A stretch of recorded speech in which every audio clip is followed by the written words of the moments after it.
Dear listeners and viewers, welcome to my YouTube channel, A Sudaram English Teacher. Today I'll tell you how to translate from Sindhi or Urdu to English. Mostly people feel difficulty in translating the sentence into English.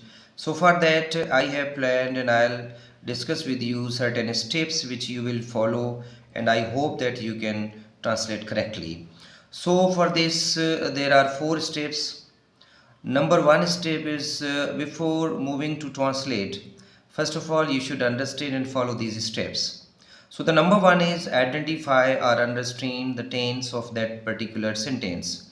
Suppose if the sentence is given in Sindhi like this mukhe padhaye tho, first of all you have to identify its tense also. And before this, if you have done your all tenses perfectly or well, then obviously you can do it correctly. So the number second is separate the subject, verb and object. And in the starting, it is also taught to the students that before translation, they must know the separation of subject, verb and object. Number third step is understand the procedure or the method of that tense which is given. Like who mukhe padhaye tho, it is present indefinite tense, and he or she must know the formation of that particular tense so that you can translate correctly. Number four is translate into English. This is the last step. Now the sentence is like who mukhe padhaye tho.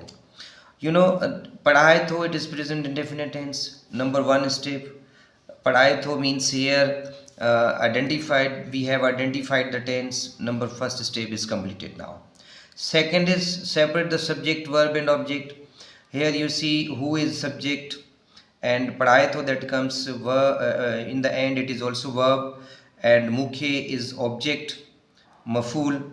So now the second is also completed, and third we know the procedure that first comes subject and then comes first form of verb and then comes the object and then extra. This is the proper formation of the present and definite tense. Now in the end, the last step that we will follow is translate into English. Write the English also of who means he, then padhaye tho means teaches, and then me. Why we have written here es? Because of the he, she or it, because it is mandatory or necessary to write s or es in case of if the subject is he, she, it or name in only present indefinite tense. Suppose second sentence is tama ghar vanyu tha, and the subject is tama and vanyutha is verb and object is ghar. So the translation would be you go home. We don't use to if the object is home and after go. So this is a fixed rule in grammar that we never use to with home.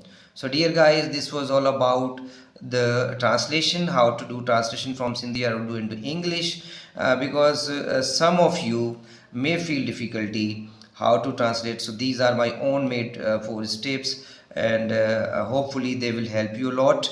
In the end, I would request you that please do subscribe, keep watching and sharing my channel. Thank you. Asudaram.